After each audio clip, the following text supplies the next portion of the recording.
අද අපි ඔබට ගෙන එන්නේ ගැහැණු බූවල්ලෙකු තම පැටවුන් බිහි කිරීමේදී කරන අසීමිත කැපකිරීම ගැනයි. බූවල්ලෙකුට හදවත් 3ක් සහ මොළ 9ක් ඇති බව සමහර විට ඔබ දන්නවා ඇති. ඒ වගේම ගැහැණු බූවල්ලෙකුට තම පැටවුන් බිහි කිරීමට හැකියාව ඇත්තේ එක් අවස්ථාවක් පමණයි.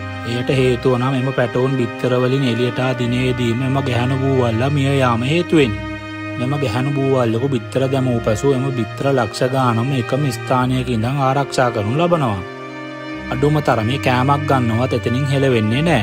එලෙස බිත්තර රකින්න විට ඇයගේ අඬු වලින් නිතරම මේ බිත්තර පිරිසිදු කරනු ලබනවා. මෙම බිත්තර අස්සේ ඇල්ගී වැනි දෑ සිරවීම වැළැක්වීමට සහ කුඩා මාළුවන් මෙම බිත්තර ආහාරයට ගැනීම වැළැක්වීමටයි.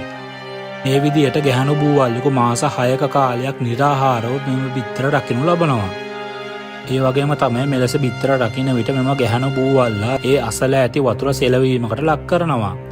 එමගින් බිත්තරවලට අවශ්‍ය ඔක්සිජන් හොඳට ලැබීම නිසා බිත්තරවලට කිසිදු හානියක් සිදුවන්නේ නැහැ.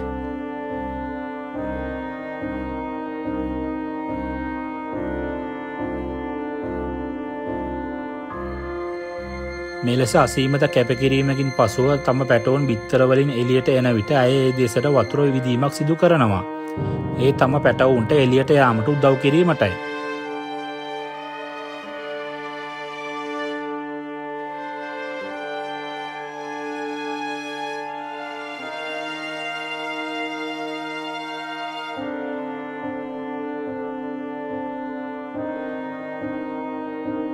මෙලෙස තම පැටවුන් සියල්ලම පිටව ගිය පසු ඇයගේ ජීවිතයෙන් සමුගන්නවා.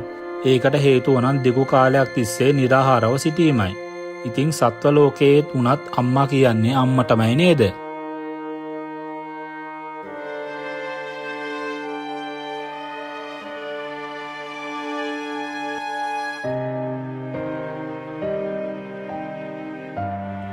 මේ වගේ වීඩියෝ දිගටම බලන්න අපිව සබ්ස්ක්‍රයිබ් කරන්නත් අමතක කරන්න එපා.